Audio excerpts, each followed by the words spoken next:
Bom dia, pessoal. Vamos começar um novo dia aí do período de planejamento e capacitação. Agora vamos estar conversando com o pessoal convidado aí. Vai ser uma palestra com a professora Fátima da UFPR e também com o Fábio. Ele está chegando aí daqui a pouquinho, né? Cadê? Não veio ainda. E a gente vai ter essa palestra agora. À tarde a gente vai ter uma roda de conversa. Peço que vocês participem também, né? Um assunto que está sendo cada vez mais discutido é o nosso comum agora, né? E a gente precisa se capacitar nessa questão também da inclusão. Beleza, professora Fátima? Bom dia para todos vocês, é um prazer estar aqui. Eu sei que os primeiros 7 segundos da nossa mente decidem se eu vou prestar atenção ou não. Espero que estejam prestando atenção. O Fábio já está chegando e nós fazemos sempre, eu estava explicando, a ideia de que não podemos ter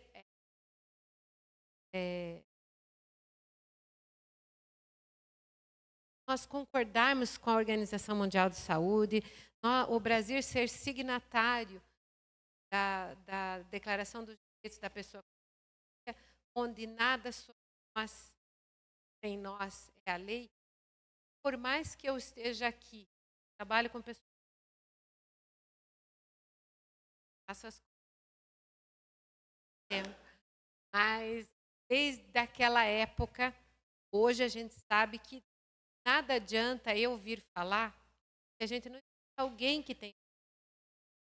Então, o lugar de fala é um pouco diferente. Então, o que a gente está propondo? O Fábio vai falar um pouco do processo de diagnóstico, de entender culto nos filhos que ele tem, e depois eu vou trazer para vocês alguns aspectos teóricos e práticos, que é a minha área, a área que eu trabalho há muito tempo. E deixamos para a tarde um momento de roda de conversa, ao invés de a gente fazer que é melhor um espaço que possam falar, isso não dá certo, isso não está bom, isso não está, porque é nessa hora que a gente vai achar alternativa para poder, de alguma forma, estar ajudando realmente na prática. Nada faz sentido vir até aqui para fazer um momento como qualquer outro. E é isso que eu não gostaria que acontecesse.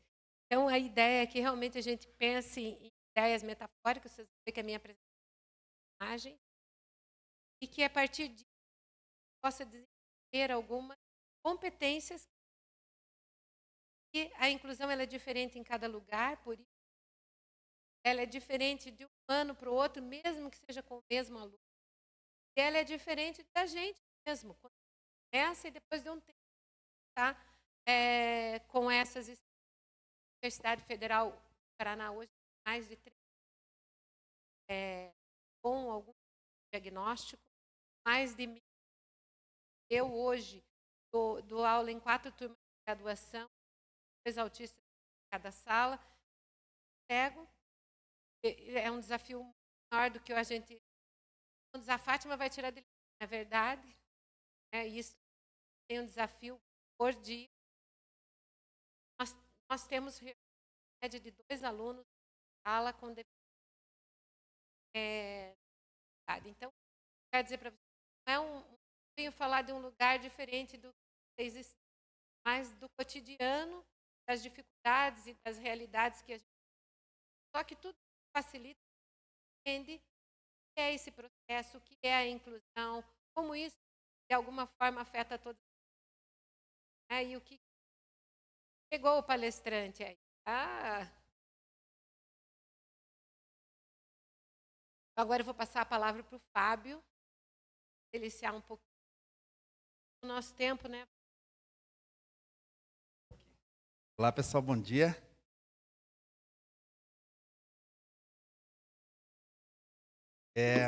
Então, bom dia, é um prazer estar aqui com vocês. Legal, né? Esse momento. Falar um pouquinho sobre que está aí, realidade já nas salas de escola, né? Nas universidades também, né? O povo não. É muito presente e cada vez vai estar mais presente, né? Já ouviram falar, vocês estão vendo o título ali? Autismo, os 4 Fs da CEA. Já ouviram falar em CEA, não? CEA já ouviram falar, né? Então, CEA, veja, é uma nomenclatura nova também que está surgindo em alguns países, aí a Austrália já usa, alguns grupos no Reino Unido. Porque quando eu falo de autismo para professor, está falando de um diagnóstico, né? Está falando de uma condição de existência, que é mais que um diagnóstico. O laudo aqui, o laudo é lá para o médico, para o tratamento, né? Quando eu falar de um aluno, eu não estou falando da parte biomédica, estou falando de uma pessoa que vem estudar. E lá nesses países já estão usando, e eu gosto muito desse termo CEA, condição do espectro do autismo. É mais do que o transtorno do espectro do autismo. O transtorno é parte do déficit, a parte do que a pessoa tem dificuldade, a parte de que ela passa por barreiras na sociedade. Agora, a condição é a maneira que ela existe no mundo, que é além disso, né? Quando a gente fala de um aluno, principalmente, se eu focar só no déficit, só no que ele não consegue fazer, como é que eu faço para lidar com esse aluno? A gente vai falar de mais do que o transtorno do espectro do autismo. Falar da condição, da maneira que aquela pessoa existe no mundo. A maneira de existência é diferente de jeitinho de ser. Hoje, com o fenômeno das redes sociais, né? E no Brasil, a gente tem um fenômeno que é diferente do resto do mundo, ou de grande parte do mundo. O autista adulto no Brasil, em grande parte, ele não foi diagnosticado na infância. Ele não recebeu tratamento na infância. Então, é um autista diferente de outros lugares do mundo. Por exemplo, no ano passado, retrasado, a gente fez um congresso em Curitiba. Trouxemos vários palestrantes de várias partes do mundo. Um dos palestrantes era o Dr. Stephen Shore, uma das maiores referências em autismo no mundo. Ele tem mais de 65 anos e ele foi diagnosticado com 2 anos nos Estados Unidos. Então, quer dizer, é outra vivência. No Brasil, não. Quem tem 30 anos, talvez, 25, talvez, não tenha tido diagnóstico na infância, porque há 25 anos atrás era muito difícil fazer esse diagnóstico no Brasil. Então, os adultos, mesmo os jovens, na sua maioria não tiveram. Agora está aparecendo as pessoas de 17, 18 anos que tiveram diagnóstico na infância. Já vem com outro modelo de comportamento, de funcionamento. Mas autistas como eu, já tenho 45, 6 anos, não foram diagnosticados na infância. Então, não receberam um acompanhamento adequado, não receberam o ensino inclusivo. Depois a Fátima vai falar um pouco mais desses momentos. Eu estou aqui hoje, apesar da escola, e não por causa da escola, né? Hoje a gente tem que fazer o contrário, o aluno tem que chegar lá por causa da escola, por causa da universidade, não apesar de, né? Eu fui expulso da escola 3 vezes. Porque na minha época, se você não enquadrava, mais fácil, já não chamava de expulsão na minha época, né? Você convidava o aluno a se retirar. Na última escola que eu fui expulso, eu estava no primeiro ano aquele tempo segundo grau, né? E eles não me expulsaram, eles só chamaram meu pai, eu já era 7 anos, mas chamaram meu pai, disseram que se ele aceitava que eu não frequentasse mais a escola, que eu só fosse lá na sala da direção fazer as provas para não atrapalhar os outros alunos. Meu pai aceitou, né? Porque naquela época era difícil, não existia entendimento que precisava incluir o aluno, né? Mesmo assim, eu fiz as provas e passei de ano, né? Mas era assim que acontecia. Hoje não. Hoje a gente está vendo o paradigma da educação inclusiva. E os alunos, como eu disse, estão chegando e vão chegar cada vez mais, inclusive no ensino superior. Isso é sinal que está funcionando a parte da inclusão também lá no ensino básico. É muito bom. E para isso a gente vai falar um pouquinho dessa questão da condição do espectro do autismo. Então, para vocês entenderem por que eu chamo de CEA e não de TEA. Eu falo sobre TEA também, claro, em outros momentos, em outras palestras, a gente fala sobre TEA, sobre transtorno apenas. Hoje a gente vai falar mais do que isso. Só para a gente entender um pouco a classificação do autismo, como é que está hoje, então, né? Lá no CID-10, o que é o CID? Código Internacional de Doenças e Condições de Saúde, né? Que usa no Brasil, quando você pega um atestado, tem um CID. Ainda está em vigência o CID-10 no Brasil. Foi publicado o CID-11, as pessoas confundem. Era até para ele ter entrado em vigor agora em 2025, mas não deu tempo, foi prorrogado para talvez em 2027 entrar em vigor o CID-11. Então está em vigor o 10 e o 11 hoje, mas o 10 ainda está em vigor. E no CID-10 ainda, se vocês olharem como é que era a classificação do autismo, ele ainda era diagnosticado de maneira separada, várias condições separadas, né? Tinha o autismo infantil e até hoje, às vezes, quando falam em autismo, as pessoas pensam em criança, né? E a gente tem que falar de uma condição que dura para a vida toda. Tinha lá o autismo atípico, autismo desintegrativo, a síndrome de Asperger, né? Transtornos globais de desenvolvimento não especificados. Tinham várias classificações, até o CID-10, que ainda está em vigor no Brasil. Eu ouvo as pessoas falando assim, não existe mais síndrome de Asperger. Já ouviram isso? O fato é que existe. Inclusive na literatura, se você for procurar, existe síndrome de Asperger. No Brasil ainda existe em vigência no manual diagnóstico. E agora, em 1º de janeiro de 2023, né, se não me engano, foi publicado a CID-11, que vem com outra classificação do autismo. Essa aqui se vê que já, primeira vez que na CID trouxe o termo transtorno do espectro do autismo, reuniu as condições todas dentro de um grande diagnóstico, que é como a gente entende o autismo hoje. Por que reuniu, né? Lá, desde o DSM, já a gente vai falar sobre isso daqui a pouco. Reuniu não porque eles quiseram, porque acharam bonito, porque estava na moda.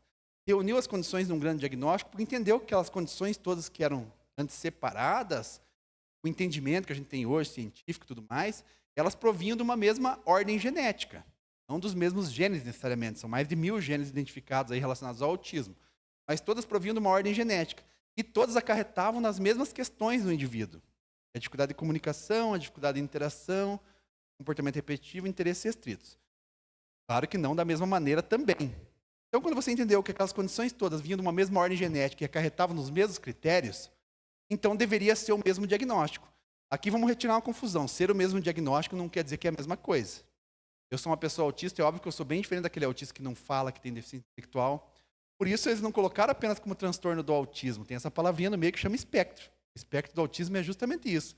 Todas as maneiras que uma pessoa tem de se apresentar enquanto uma pessoa autista, que tem essa genética, que tem essas questões, esses critérios diagnósticos. E aqui a gente entende, mais uma vez, que mesmo tratando de um manual médico, por que tem essa palavrinha espectro? Porque a maneira da pessoa se apresentar não depende só do biológico. Né? Pode ter outra pessoa autista, como eu, que se apresenta de maneira totalmente diferente por fatores além dos genéticos. Por fatores sociais, por exemplo. Você pega um aluno aqui, vem de uma família abastada, é autista, teve o diagnóstico, conseguiu pagar uma consulta cara, que teve terapia, consegue pagar as terapias. E pega um aluno autista pobre, que às vezes nem o diagnóstico teve ainda, ou que teve o diagnóstico, mas não tem nenhuma terapia. Então, vocês conseguem entender que essas pessoas vão se apresentar de maneira diferente. Ou uma criança que teve o diagnóstico aos 2 anos, a outra que teve aos 8. Por questões, às vezes, socioeconômicas até, né? Vão se apresentar de maneira diferente. Uma pessoa que tem muito sofrimento psicológico, que teve o diagnóstico na família, o pai abandonou a mãe criou sozinha, é diferente daquela família que o pai apoia, fica junto, leva na terapia. Aí já são questões psicológicas. Então, você entende que a maneira da pessoa se apresentar dentro do espectro vai muito além do biológico. Tem o psicológico, tem o social junto. Por isso, o espectro é bem mais amplo do que parece. E daí vem a classificação.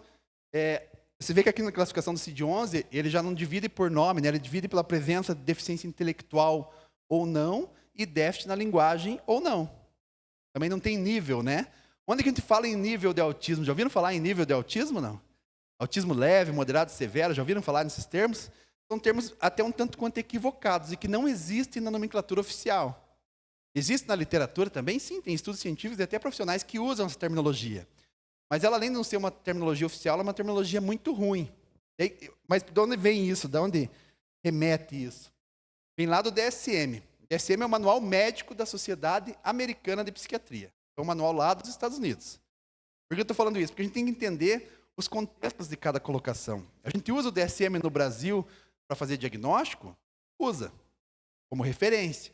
Mas quando é do diagnóstico, vai um código do CID. Então, oficialmente, no Brasil, nem tem nível no autismo. Vocês viram que a CID-10 tem um nomezinho separado. A CID-11 traz por presença de deficiência intelectual ou não e déficit na linguagem funcional ou não. Não tem nível. Onde que está o nível? No DSM, que é o Manual Médico Americano. O Manual Médico ele se presta ao quê? A identificar a condição, fazer o diagnóstico. A gente que extrapola para a vida e acha que o DSM é uma bíblia. Mas não é. A gente que eu digo sociedade. Porque daí dessa questão de níveis que tem lá no DSM, nível 1, nível 2 e nível 3. O que o manual traz? O nível 1 precisa de pouco suporte durante o dia para as atividades da vida prática, atividades da vida diária. O nível 2 precisa de um pouco mais de suporte durante o seu dia. E o nível 3 é aquela pessoa que precisa de muito suporte, ou suporte a todo momento, né? Que não sai sozinho de casa, que não consegue, às vezes, se alimentar ou até fazer a própria higiene sozinho. Então, esse é o nível 3. O que eu entendo daqui? Que não estou falando de nível de autismo. Não é que a pessoa é mais autista ou menos autista. É o nível de suporte que a pessoa precisa.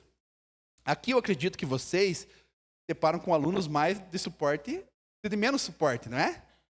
Aquele autista que fala como eu, que é alfabetizado, né? Que a gente chama, ou as pessoas chamam de leve. Mas aqui o manual, então, como eu disse, ele se restringe a um conceito médico. O que aquela pessoa apresenta e o que ela precisa de suporte para a vida dela. Como é um manual médico, ele só se preocupa, como eu disse, com isso. E ele só se propõe a isso. Aí a gente pega e fala assim, o nível 1 é leve, o nível 2 é moderado, o nível 3 é severo. A gente está fazendo uma extrapolação que não serve para a vida da pessoa. Porque eu peguei algo que é médico, que trata só da questão médica, da questão da saúde, e estou extrapolando para a existência daquela pessoa. Agora vamos mudar. Eu falei aqui que vocês pegam o aluno que a gente chama de leve, provavelmente, né? Parecido comigo até. O nível 1. Esse aluno pode ter um sofrimento psicológico muito grande. E pode ser que ele precise de um suporte psicológico muito grande. E pode ser que ele não tenha esse suporte, porque eu acho que é um autismo leve, né? Ele é levinho. E daí a gente tem índices de suicídio, por exemplo, em autistas nível 1, da idade dos alunos de vocês aqui, até 9 vezes mais que a população em geral. E daí eu volto a pergunta a vocês. Uma pessoa ou uma população que se suicida até 9 vezes mais que a população em geral, ela precisa de pouco suporte? Ou eu não estou falando do suporte que ela necessita? Porque eu achei que ela é leve. Então você vê como não se enquadra essa nomenclatura e o DSM não traz essa nomenclatura. O autista severo, o nível 3, ele precisa de muito suporte para a atividade da vida prática, da vida diária, mas eu não tenho índice de suicídio, por exemplo, nessa classificação do autismo. Mas eu tenho muita morte por acidente, afogamento, atropelamento. Você viu a menina que saiu correndo e caiu no penhasco lá no Rio Grande do Sul? Por quê? É um comportamento que não se explica muito no autismo, chama elopement. A pessoa sai correndo, não vê o perigo, as pessoas julgam, né? Como é que o pai não cuidou, como é que o pai não segurou. Às vezes, meus 2 sobrinhos, que são autistas, gêmeos, quando eles eram pequenos, eles tinham muitos comportamentos aí correndo. E eu moro no centro de Curitiba. Meu irmão tinha que andar com uma mochila e tinha uma cordinha, uma coleira. Aí ele era criticado quando as pessoas viam. Como é que pode andar com uma criança na coleira? Quer dizer, se o pai não está com a coleira, é criticado. Se está na coleira, é criticado. Então veja a complicação disso tudo. Mas o que eu quero dizer com tudo isso? Que o DSM ele se presta a um diagnóstico médico. A gente não pode fazer extrapolações e achar que existe autismo leve, moderado e severo. Aquele autismo levinho. Porque é leve uma pessoa que se suicida? Ou precisa de pouco suporte, essa pessoa que tem uma taxa de suicídio tão grande? Esses autistas adultos, aí, o levinho, que tem essas evidências científicas, essas pesquisas que mostram a questão do suicídio, 70% dessas pessoas têm ideações suicida e dessas metade já tentaram pelo menos uma vez na vida. Então, não posso chamar de autismo leve, né? Então, nível 1 de suporte, mesmo quando eu falo de suporte, o DSM está falando de um tipo de suporte. Não se presta ao resto. Os outros tipos de suporte vão ser na existência da pessoa, o psicólogo, professor. Pode ser que um aluno nível 1 precise de bastante suporte acadêmico. Ele não consegue iniciar as tarefas em tempo correto, tem dificuldade para terminar essas tarefas dentro do tempo, tem dificuldade de entendimento do que é preciso ser feito e quando é preciso ser feito. E pode ser que ele tenha questões sensoriais, ainda que influenciem muito na estadia dele dentro da sala de aula, e ele tenha dificuldade de fazer uma tarefa que não tem a ver com não saber a tarefa ou com não aprender a tarefa, tem a ver com fatores externos.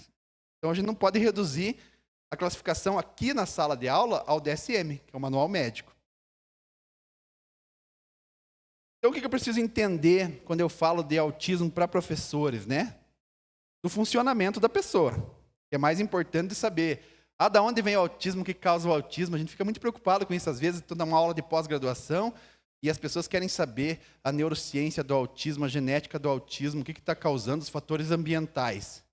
E daí dentro da sala de aula isso importa muito pouco. E as pessoas acabam estudando aquilo, esquecendo o que verdadeiramente importa, que é como aquela pessoa funciona. Fazendo uma analogia, se chega um aluno para vocês que é surdo e que lê lábios, não faz libras, ou até que use libras. Aí você tem esse aluno. Interessa saber se esse aluno ficou surdo porque ele nasceu surdo, porque teve uma explosão e ele ficou surdo? Se eu não souber como ele funciona, se ele falar libras e eu não tiver a libras para falar com ele, ou se ele lê lábios e eu virar para lá e falar assim, olha só que interessante aquela figura e o aluno está ali. Então eu preciso saber como é que ele funciona. Se um aluno cego chegou para mim, adianta eu saber, ele teve uma doença genética, ou ele teve um glaucoma e ficou cego. Vai importar muito pouco, eu preciso saber como aquele aluno vai aprender. Como que é o funcionamento dele? Porque se ele é cego, como é que ele me entende? Como é que eu vou ter que fazer aula para ele? Então, e no autismo a gente se prende às vezes a essas coisas e esquece um pouco dessa questão do funcionamento. E para isso eu tentei fazer uma das coisas mais difíceis no autismo, que é classificar o autismo. porque é muito complicado, porque as pessoas são muito diferentes. Por isso o espectro, a maneira com que as pessoas se apresentam é muito diferente, mas tem coisas gerais que podem ajudar. Se a gente entender, não tem como eu chegar para vocês e dar uma cartilha. O que você vai fazer se receber um aluno autista? Mas eu tenho como falar um pouquinho de como as pessoas autistas mais ou menos funcionam e vocês entenderem esse aluno no dia a dia. Eu separei esse funcionamento em 4 Fs. Por que F? Podia ser de funcionamento, mas pode ser porque eu sou Fábio e eu gosto do F. Então eu separei em 4 Fs, né? Fala, filtro, freio e foco. Se vocês entenderem esses 4 Fs, já vai ser um grande caminho para você entender esse aluno autista. O primeiro lá, fala. Quando eu falo fala aqui, não vamos se resumir a fala oralizada. É como o ser humano fala, né? Mais do que oralizado. A gente fala sem falar nada, a gente fala sem abrir a boca, né? A gente fala as coisas com o corpo, com uma expressão facial, e fala também oralizadamente. E na sala de aula a gente usa todos os recursos. O slide fala, o vídeo fala, tudo fala. Então eu tenho que entender como é que é a fala no autista ou no autismo. A gente tem na questão verbal, a gente tem autistas que não tem a fala oralizada. Fica fácil de entender onde que tem uma dificuldade naquele autista. E tem autistas que são oralizados, mas que podem perder essa capacidade diante de uma situação, de uma crise, de uma desregulação. Então, mesmo aquele autista que é oralizado. Mas, claro, as pessoas que não são oralizadas, que não falam oralizadamente pela boca, essa eu já consigo olhar para ela e perceber onde que está a dificuldade. Ela não fala. Será que se eu falo com ela, ela entende? Às vezes sim, às vezes eu tenho que me comunicar de outra maneira. Mas os autistas que falam também têm dificuldade na comunicação verbal. E deve ser mais ou menos o perfil de vocês. Em que sentido, por exemplo? É ser muito literal na fala, ou no entendimento da fala.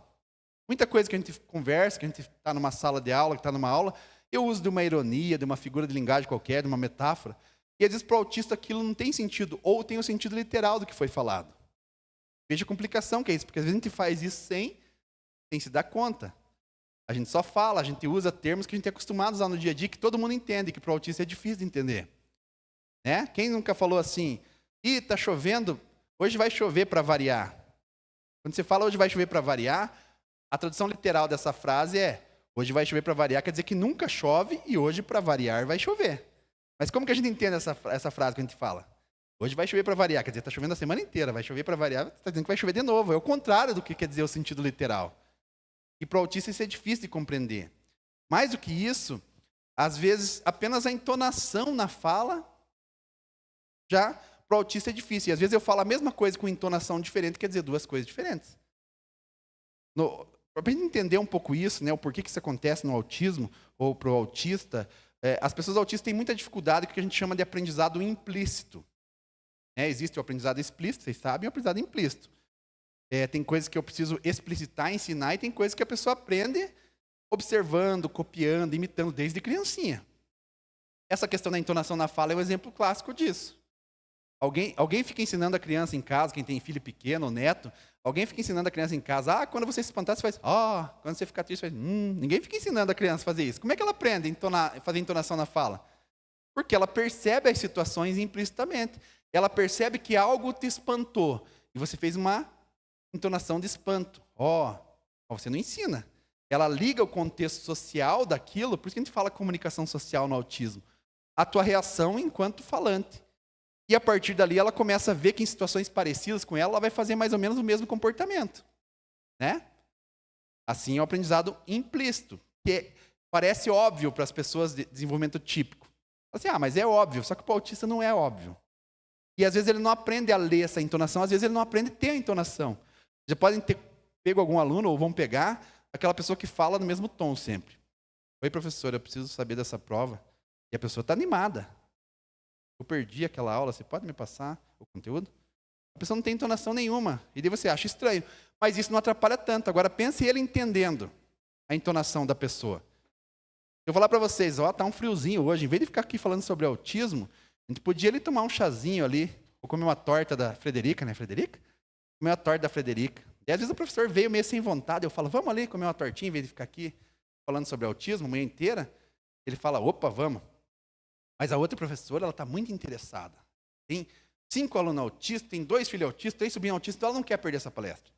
Eu falo, em vez de a gente ficar aqui falando sobre autismo, vamos ali comer uma torta na Frederica? E ela fala, vamos sim. Acordei cedo e vou lá comer torta. Então, Entre o opa, vamos e o vamos, vocês conseguem entender que tem uma diferença grande. Mas para o autista pode ser a mesma coisa. Porque ele não vai entender essa entonação. E, de novo, vocês podem pensar assim, mas é óbvio que a fala dele é diferente da dela. Mas não é óbvio para o autista. Porque ele perde essa questão do aprendizado implícito. Às vezes, a dificuldade do autista na fala oralizada não é nem questão de entonação ou questão de metáfora, figura de linguagem. Às vezes, simplesmente não saber a hora dele falar numa conversa. A professora Fátima foi minha professora. Quanto que eu interrompi ela na sala, ela vai contar para vocês depois. Porque o autista, o que acontece? Não é que às vezes eu não sei minha hora de falar numa conversa. Tem várias pessoas falando, eu não sei que hora que eu falo. E de novo, você pode pensar, mas é óbvio que a gente sabe, mas para o autista não é óbvio. Aí você interrompe a pessoa, você não deixa os outros falar, ou só você fala e ninguém mais fala. O autista não é aquela pessoa que não conversa, não. Às vezes o autista fala demais. Ele não deixa os outros falarem, interrompe, porque ele não sabe. Não tem o filtro social, o contexto social dessa fala. E às vezes não é porque ele não sabe a hora dele falar. Às vezes é porque o processamento, a velocidade que ele processa a informação é diferente também do outro aluno. Então a professora explicou algo, já passou aquele algo, todo mundo entendeu? Todo mundo, sempre o aluno fala que entendeu. Aí ela segue para o próximo assunto. Só que no cérebro do autista ele está processando a informação anterior ainda. Quando ele termina de processar, ele vai falar sobre o assunto que já passou. Porque ele demora mais a processar às vezes. Ou às vezes ele tem um tempo de processamento diferente. E isso independe de deficiência intelectual. Então é muito comum que vocês possam pegar alunos assim. Porque o aluno não precisa ter deficiência intelectual para ter esse processamento cerebral de velocidade diferente. Aí ele vai falar fora de contexto. Aí fica esquisito, aí atrapalha. Às vezes ele fala fora de contexto porque ele tem o que a gente chama de ecolalia. Ele repete algo que você falou. Às vezes essa ecolalia é imediata, você fala, eu repito a palavra, mas nem sempre. Às vezes a ecolalia é tardia, uma palavra que eu escutei antes, e aquilo fica reverberando na minha cabeça, e daqui a pouco eu vou soltar aquela palavra fora de contexto. Atrapalhei a aula, atrapalhei a conversa, ninguém entendeu nada. Dificuldade de comunicação verbal. Então tem várias dificuldades na comunicação verbal que mesmo um autista que fala possa ter. Mas a dificuldade grande mesmo está na comunicação não verbal. Aí, de novo, o que não fala, ele já tem essa dificuldade, mas os que falam também têm dificuldade na comunicação não verbal. E aqui são muitas. Por exemplo, expressão facial. Ao mesmo exemplo da entonação na fala, alguém fica ensinando a criança em casa o que a expressão facial significa? Meu filho, quando você ficar feliz, quando você ficar triste, quem fica ensinando? Como que a criança aprende? Implicitamente, observação e contexto social e imitação. Só que o autista, ele perde, né, de novo. O autista tem a dificuldade de atenção, que a gente fala, atenção compartilhada. Tem dificuldade de compartilhar a atenção. Isso desde bebezinho. Você pega um bebezinho novo e começa a dar risadinha pro bebê, o que ele faz pra gente? Dá risada, né? Não está rindo pra gente. É um reflexo, né, Fátima? É só um reflexo. Ele não está rindo pra gente. Mas já está imitando desde bebê. O autista, às vezes, não imita desde bebê. Porque ele não percebe. Veja um exemplo. Se eu tiver com uma criança autista, por exemplo, brincando aqui no meu colo. Uma criança pode ser grande até já. Estou brincando com ela no colo, aqui ela está olhando para mim, eu estou olhando para ela, de repente cai alguma coisa ali, sai voando um pombo, sei lá, me assusta. Aí eu me espanto. Vou olhar porque me espantou. Se é uma criança de desenvolvimento típico, pode ser pequena ou até maior, ela vai perceber que algo chamou minha atenção, eu virei o olhar para esse algo, ela vai buscar o que eu olhei, ela vai perceber que minha expressão facial mudou por causa disso, porque eu me assustei. A partir dali, e claro, com a repetição de ocasiões, de situações parecidas, ela vai entender que quando um ser humano se espanta, é essa reação que ele tem. Olha, ele se espantou. E ela começa a repetir aquela expressão facial, aquele comportamento quando ela se espantar. Não precisa ensinar ela isso é implícito. Se é uma criança autista que eu estou aqui brincando, quando eu me assustei, ela, ao invés de entender que eu virei meu olhar, que eu olhei para algo, que eu me espantei, ela tem dificuldade de dividir essa atenção. E ela tem dificuldade de alternar o foco. Alternar também, a alternância na atenção. Então eu me virei, ao invés dela buscar tudo isso, ela viu que tem um alargador aqui, um buracão aqui, e ela começou a focar aqui.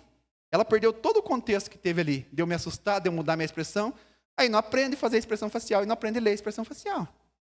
Então veja, dificuldade de comunicação não verbal. Eu não consigo nem ler uma expressão facial, imagina a expressão corporal, né? Daí eu estou conversando com a pessoa começa a fazer assim, cruza o braço, começa a bater o pé, e eu continuo falando do mesmo assunto, porque está dentro do meu foco de interesse, e eu só falo sobre aquilo, a pessoa não aguenta mais, e a pessoa quer ser educada, não quer me dizer que ela não aguenta mais, e eu continuo falando. Aí a pessoa pode até não dizer no dia, mas no outro dia ela me evita. Né? E vocês vão pegar aluno, que às vezes vai falar só sobre um assunto, que às vezes não vai entender algum sinalzinho da professora, não vai entender quando a professora deu uma instrução que não foi falada, verbalizada e de maneira direta. Ou às vezes até quando você dá muitas instruções juntas. Essa dificuldade de alternar entre tarefas para o aluno autista. Prestem atenção no que eu estou falando, mas copiem lá. Às vezes para o aluno autista isso é impossível de fazer. E não precisa ter deficiência intelectual de novo. Porque ele tem dificuldade de fazer várias coisas ao mesmo tempo, de terminar uma tarefa e começar outra às vezes, tirar o foco de algo e mudar para outro. Tudo isso é o funcionamento de um aluno autista. Tem um filho autista que agora está com 19 anos já.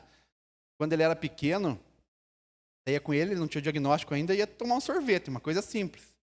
Falava para ele, Breno, quer sorvete de morango, chocolate ou baunilha? Pergunta simples, né? E o Breno que falava, conversava desde cedo, ele ficava me olhando. Bom dia. E a fila atrás de mim já impaciente, a moça do caixa impaciente, eu impaciente, falando, não vai responder? E ele me olhando, uma pessoa que é oralizada. Não respondia. Depois, com o diagnóstico, o entendimento, e com tudo isso que eu estou explicando para vocês, eu entendia que eu não fiz uma pergunta para ele, eu fiz várias, né? Se ele quer sorvete ou não, se é de morango ou não, se é de chocolate ou não, se é de baunilha ou não. No cérebro dele, aqui, para processar tudo aquilo, não dava certo.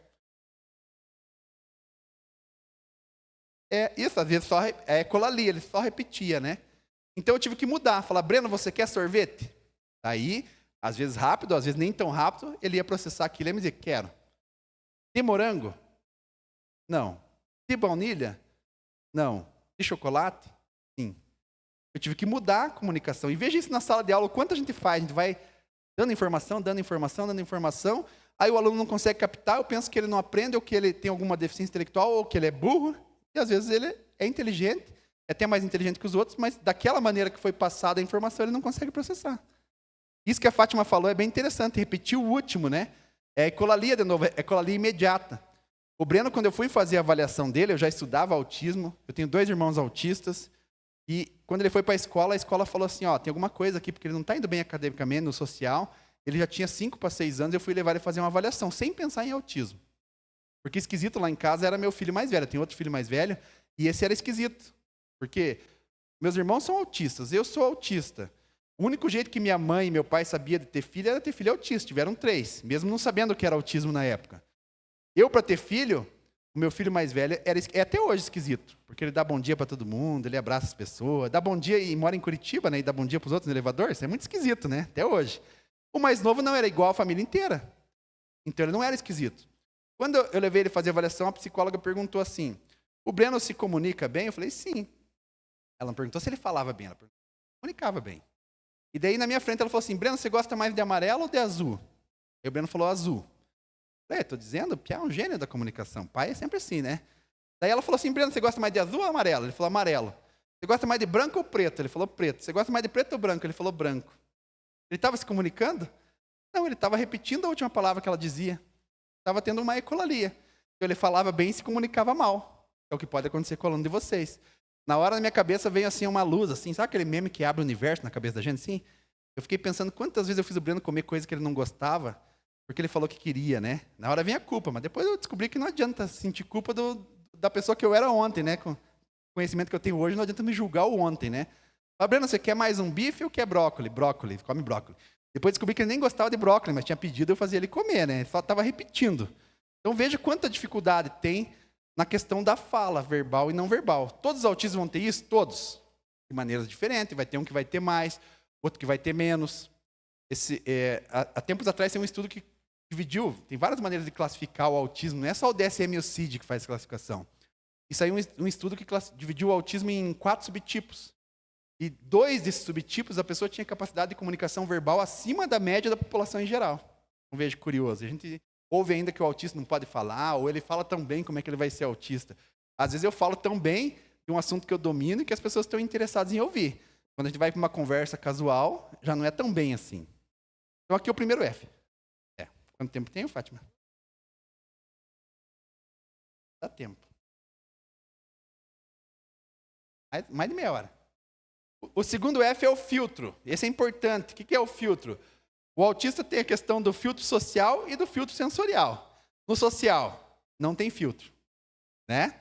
Então, aquela pessoa que às vezes parece inadequada, que fala coisa fora de hora, como já expliquei, mas que fala coisa que parece grosseira e nem sempre ele está querendo ser grosseiro. Simplesmente falta esse filtro. De novo, por quê? Aprendizado implícito. Ele não entende o contexto das situações. E aí, às vezes, parece que ele está desafiando a autoridade do chefe, do professor. Porque o professor fala algo que ele não concorda, ou até que ele acha que está errado, e aí ele vai falar, nossa, que besteira, professor.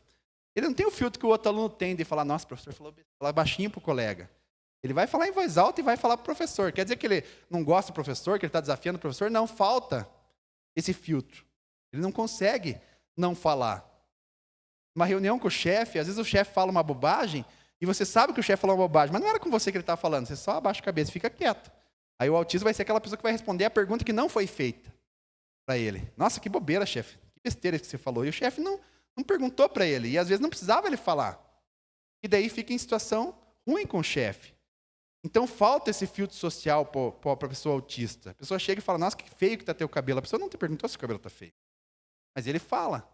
Porque ele achou feio, ele acha que está ajudando a pessoa ainda. Então essa questão do filtro social é importante na sala de aula, de às vezes não levar tanto para o lado pessoal as coisas que a pessoa autista faz. Você pode repreender? Pode. Você deve. Porque as pessoas têm uma confusão, que elas acham que tem o autista é intocado. As mães e os pais fazem muito isso. E às vezes a gente, quando professor, também faz. Você identifica onde está a dificuldade, onde está o déficit, e mas ele é autista. E agora está virando moda, né? Você viu o rapaz que bateu na moça lá, falou que ele era autista, por isso que ele bateu na moça. Autismo não tem nada a ver com bater em mulher. Mas as pessoas estão justificando. O outro fez um gesto nazista lá, não, mas é porque ele é autista, ele não entende. Pode ser que ele fez porque falta o filtro social. Outra pessoa teria o senso de não fazer esse gesto aqui. Às vezes ele não fez querendo parecer um gesto nazista, e outra pessoa fala assim, eu vou evitar fazer isso aqui porque vai parecer um gesto nazista. Às vezes ele fez porque falta esse filtro. Mas não é por isso que eu vou justificar e vou aceitar que a pessoa chegue e faça um gesto nazista. Então o professor também pode repreender o aluno. Pode. Não fala assim que você magoa as pessoas. Às vezes ele não entendeu. Quando eu falo nos critérios do autismo, lá tem uma questão chamada déficit de reciprocidade socioemocional. Aí as pessoas falam assim, o autismo não tem empatia. Não é que ele não tem empatia. Tem estudos até que mostram que o autista tem muita empatia. Mas a questão é que eu não tenho o senso. Falar, Fátima, como está horrível o teu cabelo hoje. Não é que eu não tenho empatia com a Fátima. É que eu não percebo que isso pode ofender a Fátima. Então como é que não vai ser falta de empatia? Às vezes eu penso, estou ajudando a Fátima, ela pode melhorar esse cabelo, né? Não é que eu não tenho empatia. Eu tive empatia, né? Se eu estou avisando ela que o cabelo está feio, não é uma empatia grande? Então é a falta do filtro. Então saber diferenciar isso é importante. Mas o filtro sensorial também é muito importante. Que esse não é que o autista não tem, é que o filtro dele é falhado. Às vezes ele tem muita sensibilidade em algo, às vezes ele tem pouca sensibilidade em outro, às vezes ele tem muito em uma coisa e pouco em outra, às vezes ele tem muita sensibilidade em tudo. E a gente precisa saber mapear isso. Porque algo que parece que para as outras pessoas é só um incômodo, para o autista pode ser insuportável. E a gente precisa entender isso como um funcionamento corporal. Não é porque não gosta de luz. Ele não gosta de luz, ele não gosta de barulho. Não é questão de gostar ou não gostar.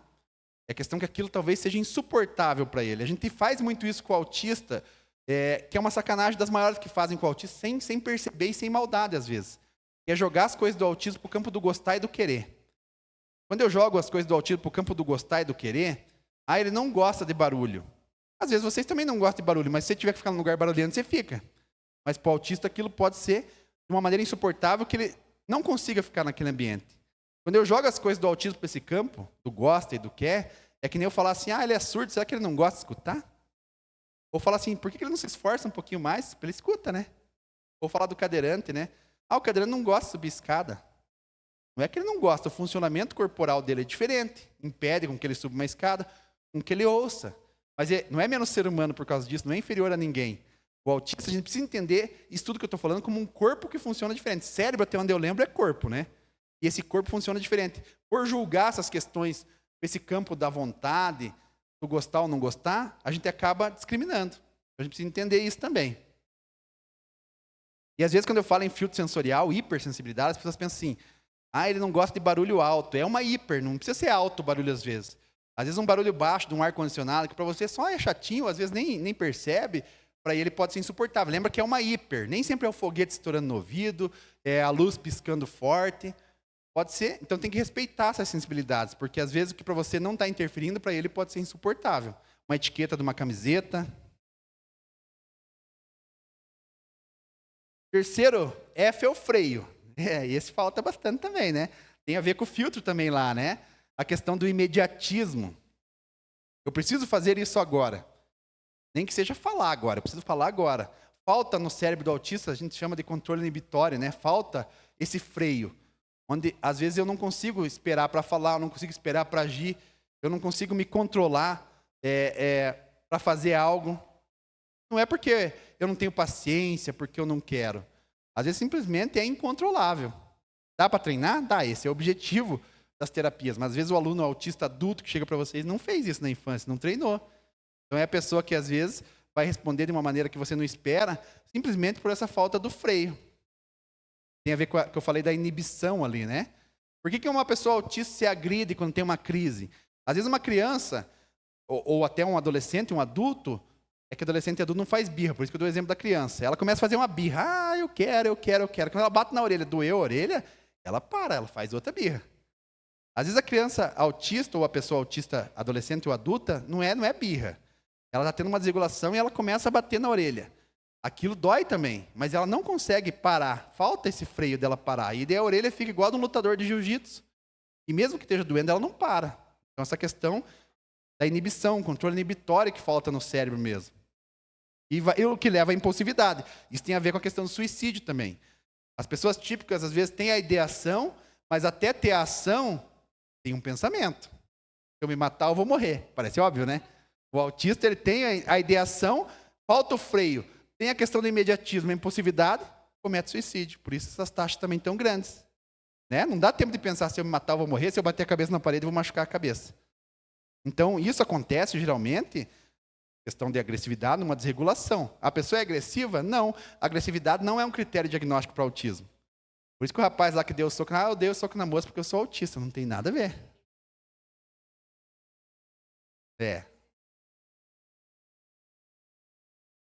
Mas ele já tinha jogado o celular dela na piscina e tudo mais, né? Essa questão do freio a gente precisa ter bastante cuidado, então, com as pessoas autistas. E a questão do foco, o último F, né?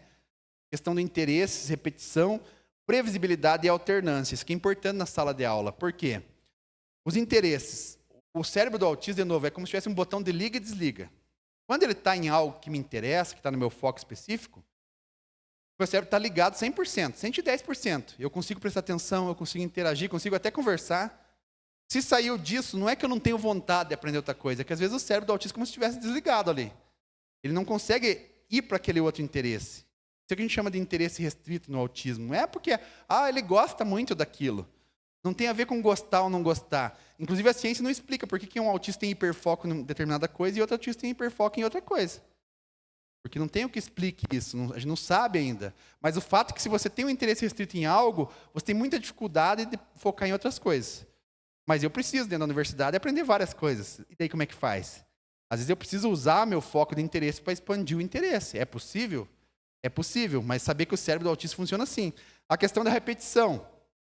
Fazer as coisas da mesma maneira dá conforto ao autista.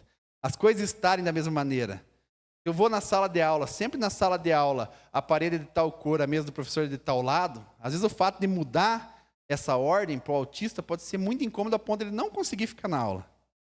Não é que ele gosta mais da mesa do professor lá do que lá, que ele gosta mais da parede branca do que azul. A pessoa típica olha para a parede azul e fala, nossa, que ficou uma porcaria, branca era melhor. Mas ela entende que a sala de aula continua se prestando o papel de uma sala de aula e fica na sala de aula.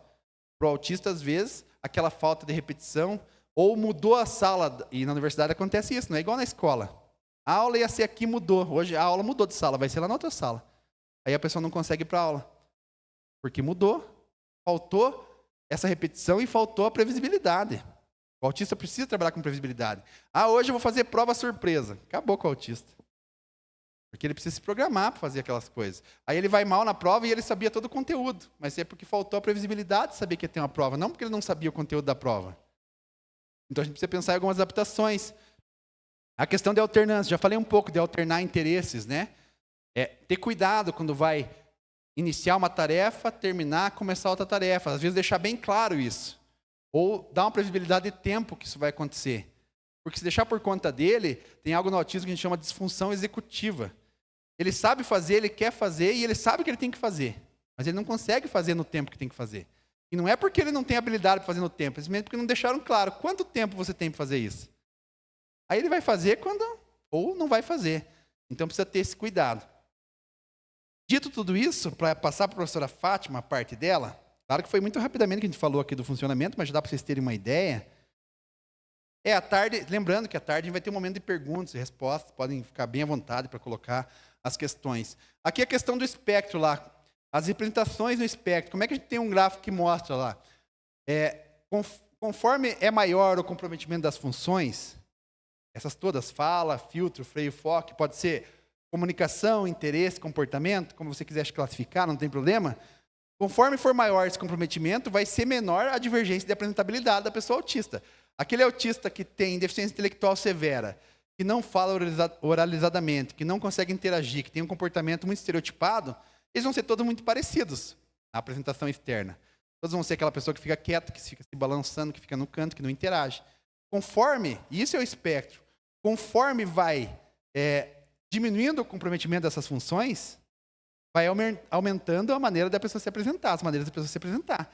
Tem várias apresentabilidades. Então vai ter aquele autista que fala muito bem, vai ter o outro que escreve muito bem, mas não fala, vai ter aquele outro que não entende nada de expressão facial, expressão corporal, mas em compensação ele tem muita habilidade em outra coisa, aumenta. E por isso a dificuldade de eu chegar para vocês e falar assim, vou dar uma cartilha, quando vocês receberem um aluno autista, é isso aqui que vocês vão fazer. Não tem como, porque vocês precisam entender, como eu disse no começo, como que é esse funcionamento. Para a gente poder, vocês criar a estratégia para lidar com aquele aluno. Como que eu faço isso? Às vezes criando um perfil do aluno. Às vezes o aluno, quando chega na universidade, nem ele sabe a adaptação que ele vai precisar, porque ele nunca esteve na universidade. Então a gente precisa construir, às vezes, junto com o aluno, percebendo, dentro desse funcionamento, o que eu vou fazer para esse aluno para melhorar o funcionamento dele e as habilidades. E aí a gente fecha o que são os critérios diagnósticos para o autismo, mesmo que os critérios médicos lá. Quando eu pego os manuais, o que quer dizer autismo? Transtorno do espectro do autismo. Transtorno do neurodesenvolvimento que afeta a comunicação, a interação, os interesses e o comportamento. É isso que quer dizer. Nessa definição médica, falta, como eu disse, uma coisa. Aqui eu só trato comunicação, interesse, interação e comportamento. Nunca esqueçamos que é uma pessoa. E não é só aquilo dali. Tem o psicológico, tem o social, que a gente já lida com outros alunos, né? Às vezes, quando você recebe aquele aluno que estuda à noite, que trabalha o dia inteiro, é diferente do aluno que estuda de manhã, né? Você já cuida com o social. Será que eu vou pedir um trabalho para esse aluno fazer em casa? Eu sei que trabalhou até as 6 horas da tarde e veio para a faculdade. Vocês já pensam nisso. O autista também, eu não vou pensar só nessa parte, eu vou pensar também no social e no psicológico dele. Fechando isso por enquanto, eu acho que a gente consegue ter uma boa introdução, porque a professora Fátima vai trazer. E digo de novo, de tarde a gente terá um momento de troca, daí onde vocês vão poder ter as dúvidas, conversar, perguntar. Podem perguntar o que quiserem, não tem problema do que eu falei, do que a professora Fátima vai falar, ou coisa que a gente não falou que vocês têm dúvida. Obrigado por enquanto.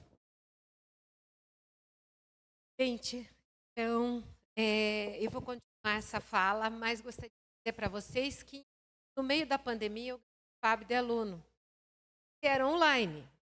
Então, aí como a gente conhecia as pessoas, era aquele desespero que todos nós estávamos passando, ele era o melhor aluno, ele lia tudo, ele vinha, ele provocava os outros, então eu ficava animada de dar aula na turma dele, porque era uma coisa ótima, ele era disparado meu melhor aluno.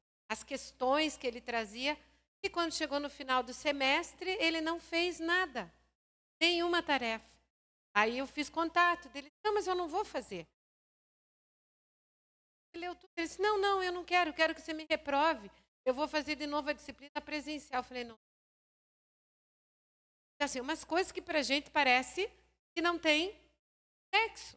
Mas para ele, ter feito aquela disciplina que para ele era muito importante, que era Fundamentos da Educação Especial online, não era o que para ele era bom. Presencialmente ele veio e daí ele falava mais ainda do que ele falava online. Então o ritmo da aula na turma com ele era muito diferente do ritmo que eu tinha nas turmas que ele não estava. Além disso, tinha uma situação muito legal de vocês entenderem, que é por exemplo, se eu abaixasse a luz, ele não percebia, mas ele entrava e saía, entrava e saía, entrava e saía, entrava e saía. Então, Então, assim, e daí o que eu fazia? Comecei a não apagar as luzes. Eu apagava uma luz lá onde não estava o lugar dele. Nunca nem comentei isso com ele, mas a gente tem que perceber o que está acontecendo e tentar arrumar estratégias para melhorar o ambiente. Porque ele entrando e saindo incomodava muito. Não só a mim, mas provavelmente a outras pessoas. Então, isso é uma das coisas que a gente vai ter que ir devagarinho ir conhecendo. Hoje, eu tenho um dos alunos que ele é muito bom, mas ele tem bastante habilidade em todas essas áreas que o Fábio falou. Então, de repente, a aula está super legal, um grupo está lá apresentando, falando sobre uma criança que apanhou e dando exemplo e mostrando, e aí ele levanta e começa a pular em sala de aula, dá uns pulinhos. Eu dou aula em anfiteatro, ele sobe e desce, sobe e desce. Daí, de um tanto que ele está pulando, se reorganizando emocionalmente para entender aquilo, ele fala, eu não gosto que batam em mulheres, não aceito que uma criança apanhe de um homem. Então, o que ele estava andando e pulando era lidar com aquilo que estava sendo dito. Para cada um foi entendido, por mais que foi desconfortável para nós, a forma como a gente lidou é uma. E acho que o Fábio, na apresentação dele, mostrou tudo que a gente vê ali. Então, o que eu ia propor é isso, não sei se eu vou conseguir isso, mas dar uma basezinha teórica para vocês. E aí eu pergunto para vocês, você está comprando livro de receita? Não compra, tem uma receita. E, ao mesmo tempo, tem um capítulo meu que diz, se a inclusão não dá certo, ou dá? Essa é a nossa pergunta. Será que em algum lugar, em alguma hora, ela está dando certo e a gente está vendo? É a pergunta que eu faço assim, quando a gente sai na rua, milhões de carros passam, a gente só fala do carro que bateu. O carro que seguiu bem, está tudo bem. Você não ficou dizendo, passou um bem, passou dois. Fala do que bateu no poste, que bateu em algum lugar. Então, em parte, essa é uma das situações.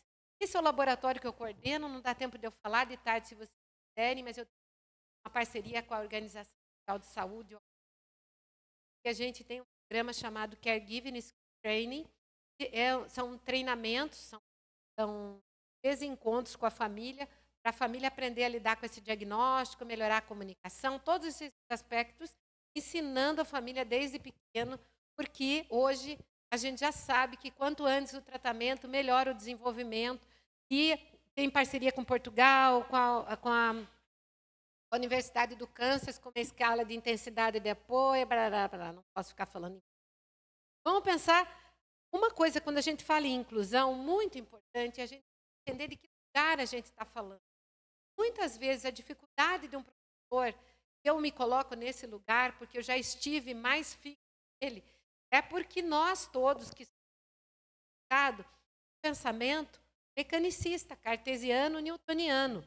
Isso é ótimo, porque foi o início da ciência, isso não ficou nada fora, isso é fundamental. Só que isso, para este jovem, pega o meu computador sem fio nenhum e faz funcionar porque eu estou em casa. Então, aquele pensamento que eu tinha, sabia como certeza, é pouco para hoje. Então, muitas vezes, o que a gente vê na universidade, nas escolas, a grande dificuldade da inclusão é o professor entender esse movimento histórico e também de que lugar a gente está hoje. O que a gente tinha no pensamento newtoniano? Simplicidade, estabilidade e objetividade. O que era simples, eu tenho um diagnóstico, é síndrome de Down, autismo, já tenho o diagnóstico. Então, isso é estável, não vai mudar. Tem cura síndrome de Down? Não. Autismo tem? Também não. Então, não vai mudar nada. Estável. Ótimo. Se fosse o pensamento newtoniano que separou em partes, a gente não ia chegar nisso. Só que, de novo, nós chegamos na fala do Fábio, que adianta eu saber de onde saiu, mas sim o que eu vou fazer com isso. Então, não é o que eu tenho, mas o que eu faço com aquilo que eu tenho. Muitas vezes nós, professores, queremos um diagnóstico, queremos o diagnóstico. A hora que a gente tem o diagnóstico, a gente para. Então, não sei mais fazer nada, porque agora tem um diagnóstico. O diagnóstico é só o ponto de partida. Para a gente entender, talvez, alguma característica da pessoa. Estabilidade não tem cura, né? Não tem o que fazer. E objetividade é algo muito daquela pessoa. Não tem muito de diferença. Aí surgiu todas as áreas nossas da educação, o tecnicismo. A gente começou a trabalhar com o pensamento da análise do comportamento, do behaviorismo, que ajudou muito nas escolas e é base até hoje. A ciência continua evoluindo. O que nós tivemos? O construtivismo. Vamos trabalhar com a interação, a relação com o outro, o sujeito sócio-histórico. Continuamos estudando. Veio aí já na mudança do século, nós começamos com uma pedagogia moderna. Então, o professor ele tem que ser um provocador de ideias, o professor não pode trazer a coisa pronta, tem que deixar o aluno ser criativo. E aí a gente chega na ideia de que a escola e a educação e as relações humanas vão transformar a sociedade. E aí, se vocês pensarem na mudança do século, usa cinto de segurança, não foi um lugar onde nós trabalhamos conjuntamente para que esses conceitos, de alguma forma, fossem desenvolvidos. E aí, chegamos no pensamento atual. Essas pessoas estão vivas, estão falando de nós sobre nós. Vou pegar Edgar Morin, que eu penso que a maioria conhece. Na pandemia, ele foi meu salvador. Eu vi as lives dele e dizia, como esse homem, com 100 anos, está melhor que eu, em um momento tão difícil da humanidade. E, então, o que acontece é que esse pensamento, que é o novo paradigma da ciência, que é o pensamento complexo, teve a sua origem na cibernética e na teoria da comunicação. Viram quanto tempo o Flávio demorou para falar de comunicação? É a base do nosso. Na verdade, sempre foi. Mas talvez nós não tivermos tanta consciência sobre isso. E o que a gente tem aqui com Bertalanffy, com Capra, são autores que escrevem hoje para nós, sobre nós, e que trazem para nós algo que tem a ver com essa realidade. Acham que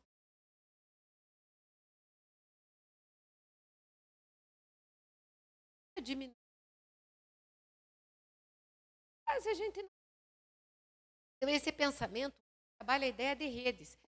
Uma coisa aqui, uma coisa lá. Eu fiz uma coisa aqui, vai ter uma coisa ali, que antes a gente não. Nós não tínhamos. Então, vejam o que está acontecendo hoje. Se a política, as guerras. Na hora que está acontecendo lá, a gente está sabendo. Isso não tem como não nos afetar.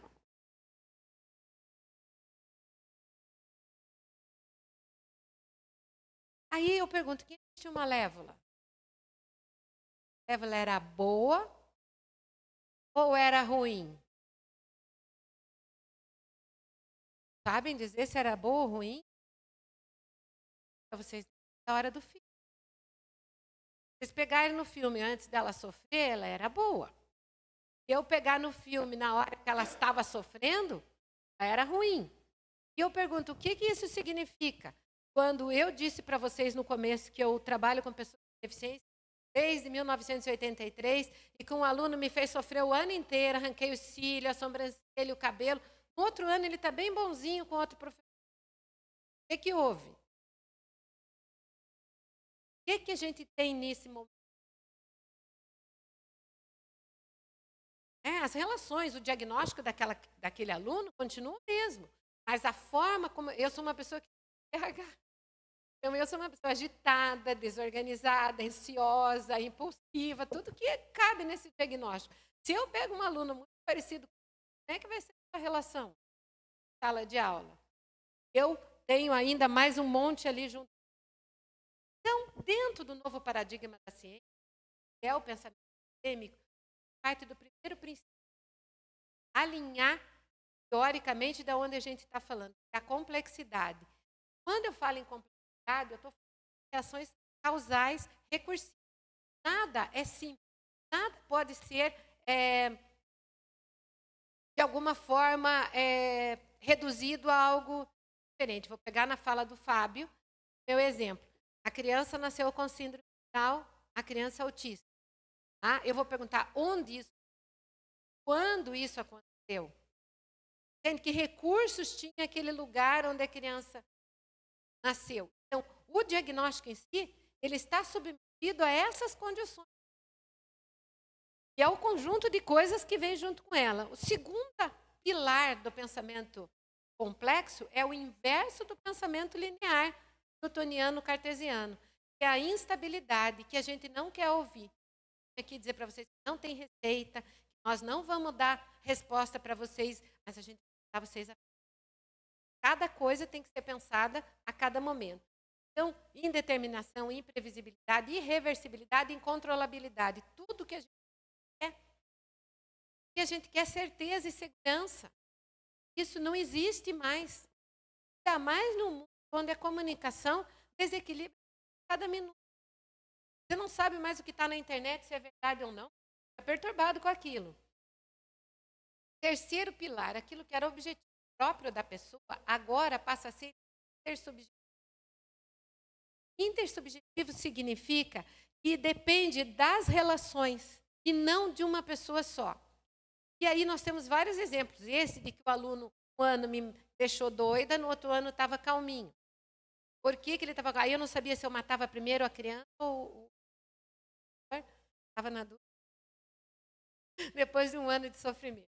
Mas o que a gente precisa entender ali? Nada é o tempo inteiro igual e uma coisa pode mudar de uma pessoa para outra. Se vocês perguntarem os meus alunos de doutorado que se formaram agora, como eu sou, eles vão dizer a Fátima. Aí, se vocês perguntarem para aqueles que eu não aprovei, tentaram 2, 3 vezes o doutorado comigo, eu disse, o que é que eles vão dizer de mim?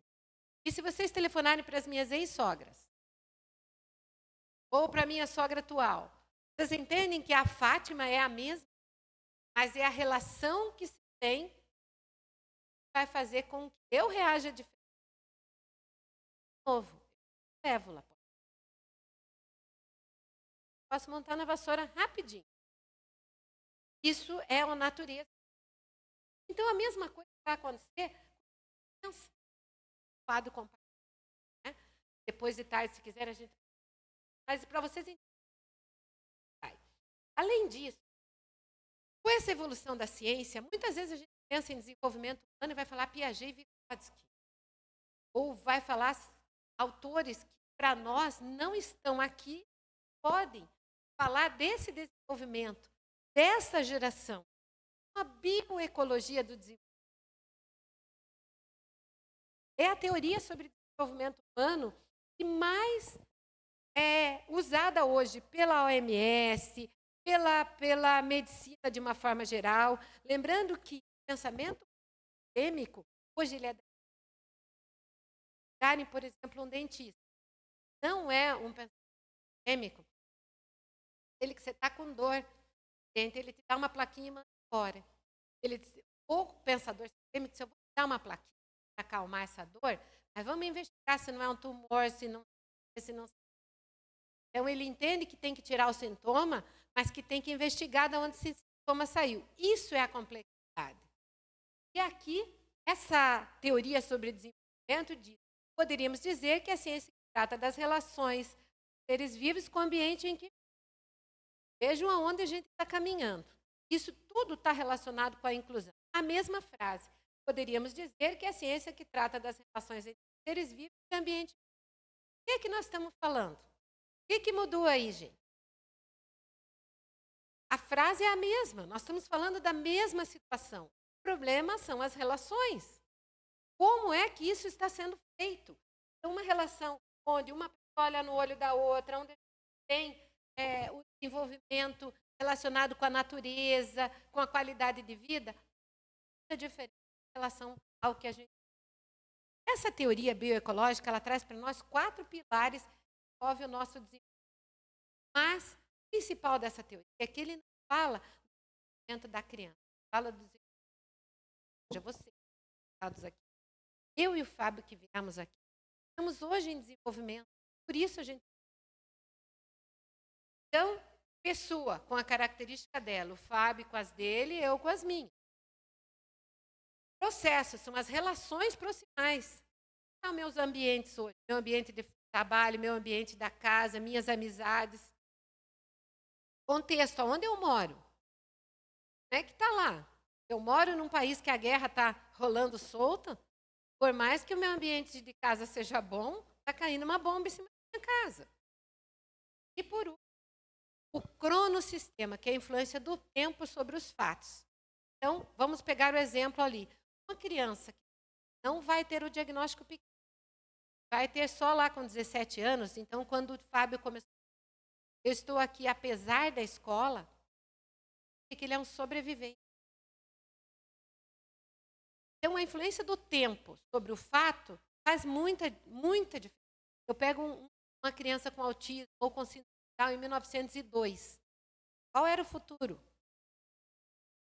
E agora nós estamos em 2020. Então, o cronossistema é o impacto do tempo sobre a nossa vida. Quanto tempo eu estou bom e quanto tempo. Essa teoria, ela serve para a gente identificar fatores de risco e proteção. Eu pergunto para você, né? Será que vocês sabem que é fator de risco da vida de vocês hoje?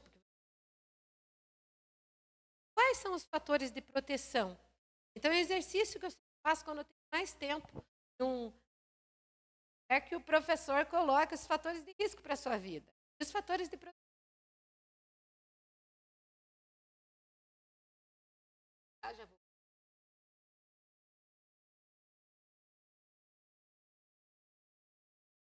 Ciência, sabíamos de onde vinha a coisa, era o infanticídio, eram mortos. Chamou de exclusão. Isso antes do século XVII. Isso do século XVII começou no cartesiano. Então, vamos ver o que é isso. Separamos em partes. Veio a ciência, veio a parte de segregação. A parte que a gente começou a estudar as coisas separadamente e começou a juntar para tratar. Então, a gente tinha especialistas. A Fátima é especialista em educação especial, especialista em autismo, mestre em educação, doutora em psicologia, pós-doutora em psicologia. O que significa isso? Eu me especializei muito para saber daquilo. Só que nesse processo que a ciência continuou desenvolvendo, viu que isso daí não era uma coisa tão boa. Porque assim, eu estou numa faculdade que todo mundo faz fofoca. O que acontece? Mesmo que eu não sou fofoqueira. O que acontece 6 meses depois, gente? Você ainda está ouvindo. Um ano depois você diz, pois é, bem que eu vi. Já foi. Eu estou num lugar que todo mundo vem numa chamada de reunião. O ambiente ele vai influenciar. Eu estou colocando todos que não falam junto, todos que não escutam junto. Como é que a gente quer que eles se desenvolvam? Nós estamos entendendo que pela evolução da ciência e pelo entendimento da bioecologia, eu preciso dos outros, da variedade para me desenvolver, e eu deixar todos no mesmo espaço, isso vai ser bom nem para quem não tem nada, que não vai aprender a lidar com a diversidade, e nem para quem tem uma diferença, porque nunca vai estar no mundo real. Vocês entendem de que lugar a gente está falando agora? E aí, foi pensando no terceiro momento, que não durou nem 10 anos mundialmente, que foi a integração. Então, as escolas passaram a ser boazinha, pode vir, pode os outros. E o que a gente vê no Brasil hoje? Ainda é isso. Eles podem vir, desde que eles não incomodem a gente na sala de aula, ainda mais na universidade. Então, isso não é inclusão. Desculpem. Fora da única lei que a gente... Nós só temos hoje um modelo de educação.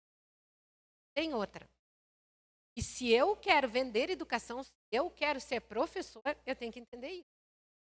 Então, isso não deu certo, porque a gente pula lá separado dos outros, a gente dizia que vai para a escola especial para preparar eles para trazer. Então, isso já foi-se. Não tem mais o que fazer. Então, automaticamente, hoje a gente está no que a gente chama de inclusão, que é adaptar o meio ao sujeito e o sujeito ao meio. Ir para a universidade e nós temos estratégias para lidar com essa diferença. E isso significa dar coisas.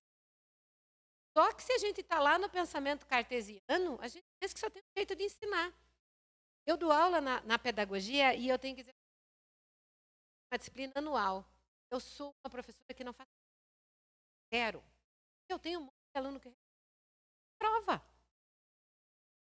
E eu quero mostrar para eles, existe um modelo de avaliar que não é representado pela prova, eu tenho que ensinar. E não adianta eu falar na teoria. Eles têm que sentir na prática. Então, desde o primeiro dia, eles já começam com um modelo diferente. Toda aula tem um QR Code. Perdeu. Não tenho o que dizer do dia de hoje. Então, assim, a gente vai mudando e adaptando conforme a gente vai tendo o número de alunos ali. Outra coisa, a ideia de sala de aula invertida e tudo mais que a gente vai fazer. Então, o que é igualdade? É fazer igual e dizer que eles podem vir, desde que não atrapalhe. A gente não vai mudar nada. E a equidade, que é o que está na lei, é exatamente mudar algumas coisas para que todos possam. As imagens, elas falam por si. Vou perder meu tempo, porque eu quero um pouquinho para frente. À tarde a gente pode falar mais disso. Mas acho que vocês já estão vendo aqui.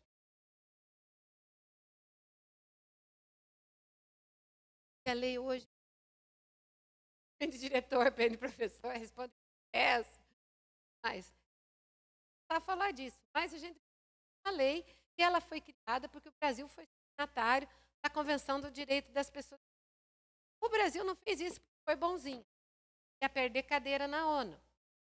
Então, o que aconteceu? Mudou a lei, talvez deu pouca condição para que a gente fizesse essas mudanças na prática. Que, na minha opinião, teriam que ser redução de alunos em sala de aula, formação continuada de professores, tantas outras coisas que a gente tem especialista ou dois dentro da universidade, na área, que pudesse ajudar a gente, ter intérprete de Libras para todas as pessoas, trabalhar para que nós, professores, possamos ser fluentes em Libras, para poder ter uma comunicação mais efetiva com os alunos e com outros profissionais e colegas. Então, foi por causa da convenção que hoje a gente tem. Eu representei o Brasil no aniversário da convenção, quando eu estava morando na Espanha.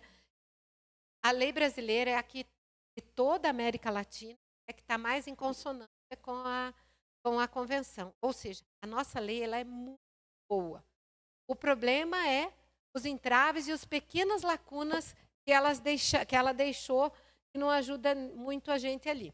Mas a parte de lei fala que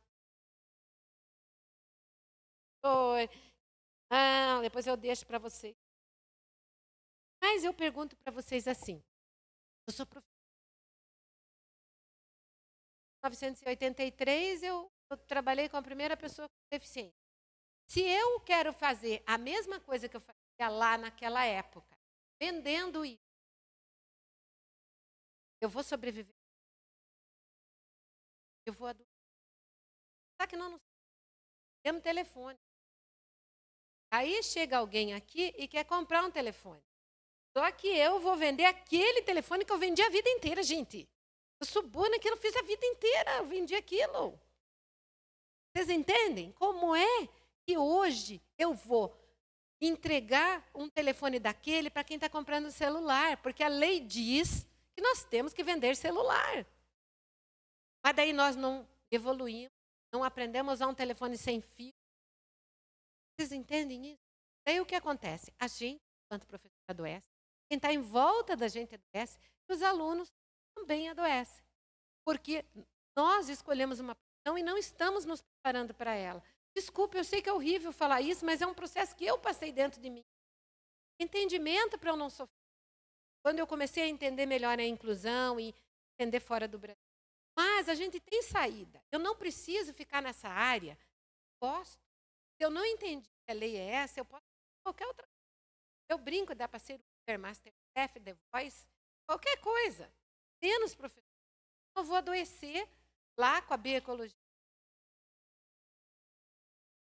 Todo dia ver aquele. Toda semana eu vou encontrar. Eu que lá não sei. Eu tenho todas as. Então, nós tivemos uma leva de professor que aposentou. E não vai dar conta de fazer a mudança. Os outros estão devagarinho, na medida das suas condições e com as redes de apoio que a gente está organizando para fazer isso. É o capacete. Vem um pouco daquele pensamento newtoniano cartesiano, que a gente tem verdade absoluta. Olha, é o diagnóstico. Então, só que eu também tenho as minhas esquisitas. Como é que a gente vai fazer? Então, quando a gente pensa em capacitismo, sabe, eu não consigo sair disso. E olha que eu trabalho comigo. Da natureza nossa, a gente julgar o outro porque a gente está olhando.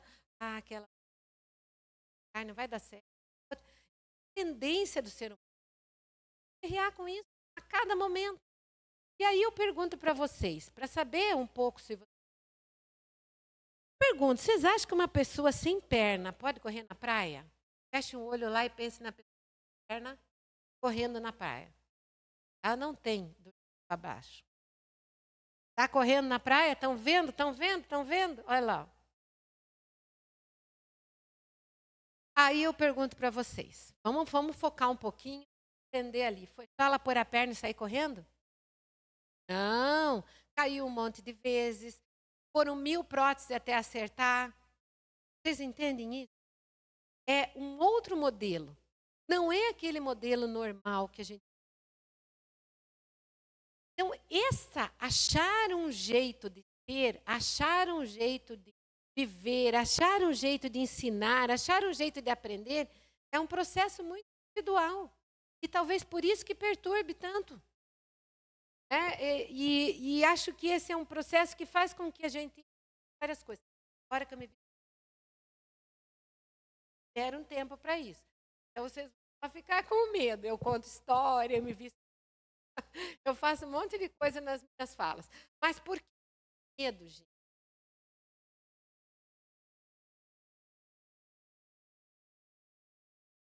Paraliso, vazio, ignoro, finjo que vejo. Isso é da natureza humana. Então, o que eu preciso saber? Eu conto a história, eu digo que o pai do medo é o escuro, a mãe do medo é a incerteza.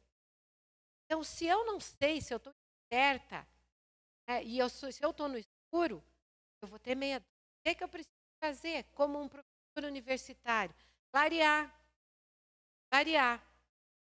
Buscar certezas, que a gente não vai ter todas. Mas a gente faz isso aqui no Brasil, um puxadinho. Assisti a palestra da Fátima, pronto, vou fazer um puxadinho. E daí é lógico que as coisas não vão. Porque o puxadinho é uma coisa que não foi contratado engenheiro, planejamento, nenhuma planta. Na hora que passar o vento, a gente viu, não dá certo. Mas não dá certo porque. Então, esse é um momento, 2 minutos, para dizer para vocês que não tem receita, que a gente atraca o sintoma, não a função do sintoma. Então, é fácil dar um remédio para passar a dor, e aí a gente não saber o que fazer. Não consegui falar tudo agora, mas nós temos que organizar esse ambiente e preparar as coisas. Essa propaganda Viagra. As coisas. Mas qualquer coisa a gente espera. Então, essa é a solução. Não, a solução às vezes é trabalhosa. Acho que a parte mais importante, Fábio, acho que não é. Eu preciso. Se apavora com o diagnóstico, que é a bruxa que eu me. E aí eu não vejo mais a. Eu não vejo a pessoa, porque eu estou vendo o diagnóstico, como é que eu vou me relacionar com ela, como é que eu vou desenvolver estratégias de aprendizagem para ela. Então, eu vou acabar, porque vai passar do tempo. Nós precisamos organizar um ponto forte. Aqui eu ia explicar aquele desenho que o Fábio falou, DSM.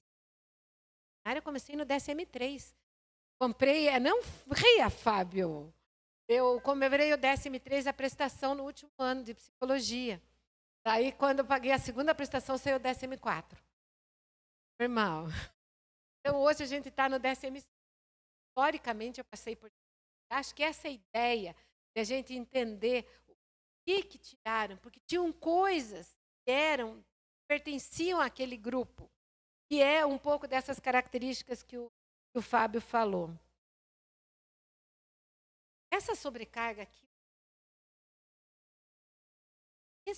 isso que a gente fala sobre sobrecarga, é um pouco que fala do, sabe, sensorial, emocional, falta de habilidade, porque não. Só que mais que a gente resiste, uma pessoa, uma condição de funcionamento, que foi a começo da fala do Fábio, a gente apresenta, a gente pensa igual. Essa condição faz com que o cérebro dele não reaja da mesma forma. E a gente não vê, é diferente de algo que eu estou vendo no outro. E se eu não vejo, eu não sei o que o outro está sentindo. Então, o tempo para se organizar é diferente para cada um. E aí eu pergunto, será que a gente está pensando em tudo quando a gente vê um comportamento? Eu, na sala hoje, cada vez que vejo um tendo um comportamento diferente, ou entrando e saindo da sala, no caso, por exemplo, pegando o exemplo do Fábio, em umas 3 aulas eu começava, não, mas estava sentado, por que agora levanta e sai? Estava sentado, era a luz, mas eu levei umas 3 aulas para entender que era a luz. E aí o que eu fiz é a experiência, apaguei umas luzes, deixei o resto aceso. Pronto. O Fábio nem percebeu que ele parou de dar e sair. E isso não é uma coisa para ser dita, é para ser entendida e pô, bola para frente. Com outros alunos, isso não faz diferença. Com esse que eu tenho hoje, eu tenho que cuidar muito dos assuntos emocionais que são. Fica muito desorganizado. Mas eu quero dizer, do autismo. A diferença é que, assim, quando a gente pensa que é nível 1 de suporte, que é esses que chegaram na universidade, só que eu digo para vocês acham que grávida? Está grávida, bem grávida, não é grávida. É só um pouquinho grávida. Eu digo, não é autismo, é leve. Quase autismo. Existe isso. O cérebro tem dificuldade com tudo isso. Níveis diferentes, porque depende do que está se somando.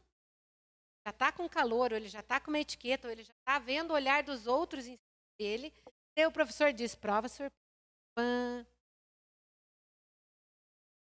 O professor faz uma atividade que normalmente ele não faz. Então, por exemplo, eu tenho 2 alunos que um pouco antes da aula eu mando uma mensagem. Hoje vai ser 2. Não preciso fazer para os outros. Mas esses 2 eu mando um WhatsApp para eles antes. E às vezes eu digo, não comente. Comente. Eu quero fazer surpresa para os outros. Mas ele não vai curtir a surpresa. Eu fiz uma surpresa para você. Só 1 centímetro. Tá? Que todo mundo... Não, entendeu? Não tem problema. Mas, às vezes o elemento surpresa é para outras pessoas. Aí, ó, mas se a gente já está assim, eu já não gosto do que eu faço. Eu disse para elas que eu quero me aposentar porque eu quero me divorciar do SEI. Não quero mais isso. Passa do 60. Não podia mais lidar com isso. Quero dar vez para os próximos. E daí é lógico que a gente falar de inclusão nesse momento, ele gera para nós um desconforto muito grande. E eu não estou falando do outro, estou falando de mim. Para mim, estar com os alunos de inclusão, ótimo. Está nervoso lá para ajudar ele, ótimo. Pegar uma família se matando, ótimo. Eu sou uma terapeuta familiar. Aqui fica falando que é intuitivo. Quero mais ouvir essa palavra intuitivo. Desde a pandemia eu estou com trauma. Entenderam? E ainda era chefe de departamento. Então a gente precisa falar em inclusão, não falar em adaptações emocionais e relacionais, é fora. Quando a gente pensa em impossível, está aqui com práticas, é construir prédio sozinho, quase impossível.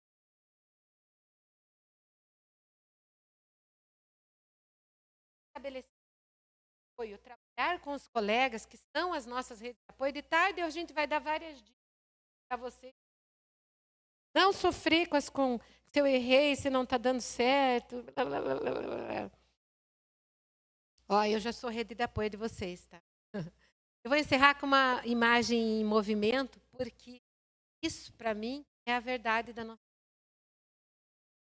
A ciência continua.